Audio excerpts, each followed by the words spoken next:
आजपासून पावसाचा जोर वाढणार असून काही जिल्ह्यांना रेड अलर्ट। पाहूया सविस्तर वृत्त काय आहे। मराठवाड्यात जोरदार पावसाचा इशारा। मराठवाड्यातील जालना, लातूर, नांदेड, परभणी आणि हिंगोली या जिल्ह्यात तुरळक ठिकाणी जोरदार पाऊस पडला। हिंगोली जिल्ह्यात पावसाचा जोर अधिक होता।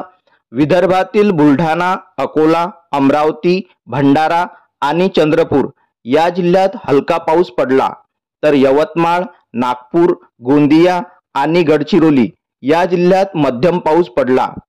मुंबईत ढगांच्या गडगडाटासह जोरदार पाऊस होईल असा अंदाज हवामान विभागाने वर्तवला आहे। त्याचवेळी रत्नागिरी, रायगड तसेच पुणे, सातारा, कोल्हापूर येथील घाट परिसरासाठी ऑरेंज अलर्ट जारी करण्यात आला आहे।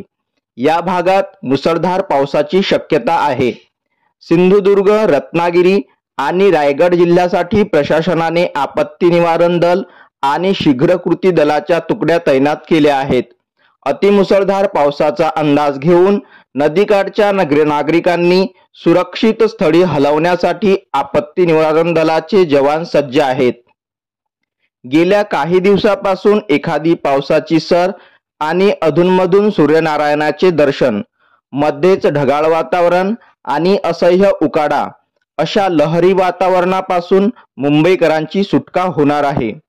उद्यापासून पुढचे 48 तास मुंबईत पावसाचा जोर वाढणार असून सिंधुदुर्ग जिल्ह्याला रेड अलर्ट जारी करण्यात आला आहे, तर रत्नागिरी, रायगड आणि पुणे, सातारा, कोल्हापूर येथील घाट परिसरात मुसळधार पावसाचा इशारा म्हणजेच ऑरेंज अलर्ट जारी करण्यात आला आहे।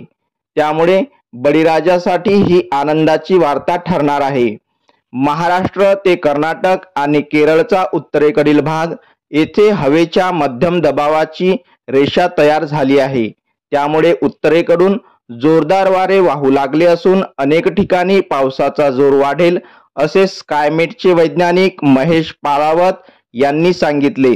मुंबईत पुढचे 2 ते 3 दिवस मेघगर्जनेसह मध्यम ते जोरदार पाऊस पडण्याचा अंदाज असून हवामान ढगाळ राहणार आहे, तर कमाल आणि किमान तापमान अनुक्रमे 32 आणि 26 अंश सेल्सिअस इतके राहण्याची शक्यता हवामान विभागाने वर्तवली आहे।